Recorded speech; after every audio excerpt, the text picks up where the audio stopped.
Ce plan est strictement illégal, et malheureusement c'est moi qui l'ai tourné.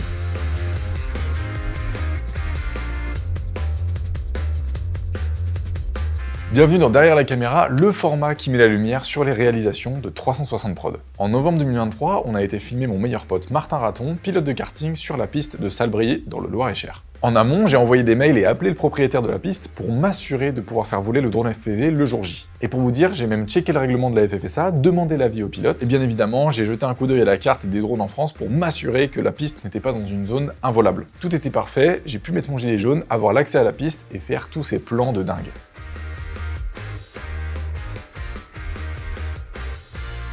Et la mauvaise surprise, à la fin de la journée, on m'interrompt en plein vol. C'était le directeur de course qui m'expliquait qu'il était strictement interdit de faire voler un drone sur une piste de karting. En toute bonne foi, je demande alors le règlement et il me tend cette feuille. Et en effet, dans l'article 5, en aucune circonstance, le drone ne devra survoler la piste ou le public. Sauf que ce document, il était introuvable sur internet, le propriétaire de la piste était pas au courant, les pilotes n'étaient pas choqués, et j'ai même pu faire voler mon drone pendant toute la journée sans aucun accroc. Et d'ailleurs, quand je montrais les plans que j'arrivais à faire aux pilotes, ils étaient choqués. Bref, le plus important, c'est que j'ai pas eu de confiscation de drone, de confiscation des plans, et j'ai pu même les utiliser dans cette réalisation. Ah oui, au fait, on a une chaîne YouTube, elle a déjà plus de 400 abonnés, on y poste toutes les créations de 360 Prod, ainsi que tous les épisodes de Derrière la caméra. Sur ce, merci d'avoir suivi cet épisode de Derrière la caméra. Nous, on se dit à dans 2 semaines pour parler des tournages en multicaméra.